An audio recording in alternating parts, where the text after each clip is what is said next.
हमेशा की तरह चलिए हम आपको लेकर चलते हैं फिर से एक नई यात्रा की तरफ। तो हो जाइए तैयार एक नई सफ़र की शुरुआत के लिए।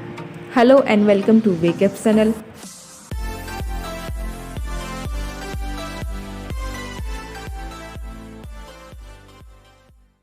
गाइस, लद्दाख भारत का एक ऐसा प्रदेश है जो भारत के सुदूर उत्तर में हिमालय की घाटियों में बसा हुआ है। अपनी प्राकृतिक और बर्फीली वादियों के कारण यह पर्वतारोहियों और रोमांच प्रेमी व्यक्तियों के लिए एक बढ़िया जगह है। लद्दाख की राजधानी लेह है। भारत के केंद्र शासित प्रदेश लद्दाख में 2 जिले हैं, जिनमें से एक जिले का नाम लेह और दूसरे जिले का नाम कारगिल है।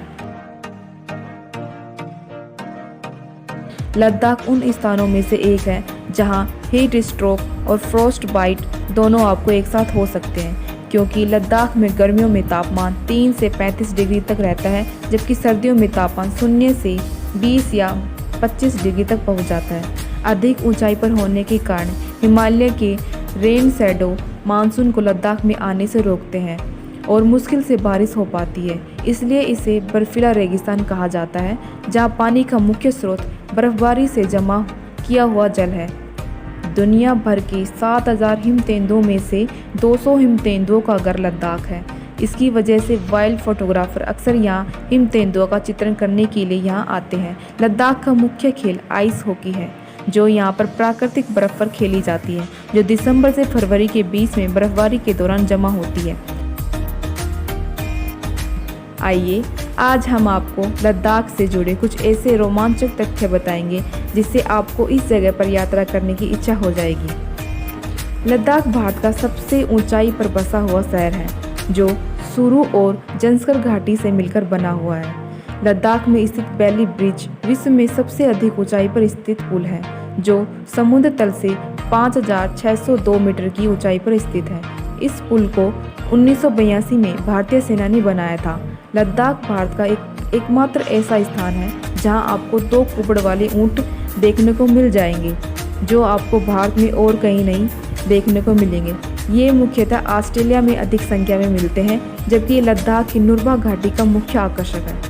लद्दाख में ही न केवल भारत बल्कि विश्व के रहस्यमय स्थानों में मशहूर मैग्नेटिक हिल है, जहां गाड़ियां अपने आप घाटी के ढलान पर भी ऊपर सरकती है। यह जगह लेह कारगिल श्रीनगर राष्ट्रीय राजमार्ग पर लेह से 30 किलोमीटर की दूरी पर समुद्र तल से 11,000 फीट की ऊंचाई पर स्थित है। लद्दाख कश्मीर का सबसे अधिक ऊंचाई वाला इलाका है, जो 3000 मीटर ऊंचाई पर फैला हुआ है। लद्दाख की पंगोक झील विश्व में सबसे अधिक ऊंचाई पर स्थित खारे पानी की झील है। सर्दियों में यह झील खारा पानी होने के बावजूद भी जम जाता है। आपने इस झील के दृश्य आमिर खान की मशहूर फिल्म 3 इडियट्स के आखिर में अवश्य देखे होंगे।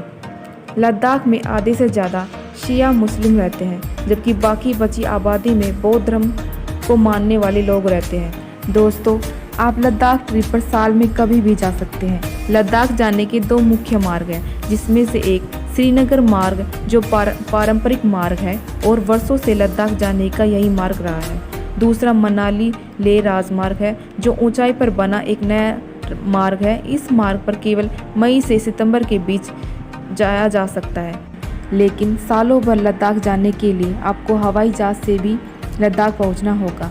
अगर आप लद्दाख ट्रिप पर सड़क मार्ग से जाना चाहते हैं तो आप सिर्फ 15 अप्रैल से अंतिम अक्टूबर तक ही सड़क मार्ग द्वारा लद्दाख पहुंच सकते हैं, क्योंकि नवंबर से अंतिम मास तक भारी बर्फ पड़ने की वजह से लद्दाख के रास्ते बंद कर दिए जाते हैं और अक्टूबर से अप्रैल के बीच लद्दाख ट्रिप पर जाने के लिए आपको फ़्लाइट की सुविधा लेनी पड़ेगी। गाइस, लद्दाख में घूमने जाने के लिए परमिट बनवाना पड़ता है, जिसे लद्दाख के इनर लाइन परमिट के नाम से जाना जाता है। भारत ही नहीं बल्कि दुनिया के किसी भी व्यक्ति को लद्दाख में घूमने जाने के लिए यह परमिट बनवाना ही पड़ेगा, लेकिन बॉर्डर एरिया होने की वजह से विदेशी पर्यटकों को लद्दाख के प्रत्येक क्षेत्र में जाने की अनुमति नहीं दी जाती है। लद्दाख के लोग पर्यटकों से बातचीत करने के लिए अधिकतर हिंदी भाषा का उपयोग करते हैं, लेकिन उन्हें हिंदी के अलावा लद्दाखी और तिब्बती भाषा भी बोलनी आती है। यहाँ के लोग बिल्कुल शांत स्वभाव के होते हैं। लद्दाख के लोग लद्दाख जाने वाले पर्यटकों की मदद के लिए हर संभव प्रयास करते हैं, जो देश के अन्य लोगों की तुलना में इन्हें अलग पहचान दिलाता है। लद्दाख में खाने पीने और रात को ठहरने के लिए ढाबा, रेस्टोरेंट्स, होटल और टेंट की सुविधा उपलब्ध कराने वाले लोगों का रहन सहन और बात करने का तरीका काफ़ी सराहनीय होता है। दोस्तों, मैं आपको यकीन के साथ कह सकती हूँ कि लद्दाख ट्रिप को कंप्लीट करने के बाद वापस आते हैं तो अधिकतर लोगों के मन में मानवता को लेकर कहीं ना कहीं काफ़ी अच्छा ख्याल आता होगा। Thanks for watching this video.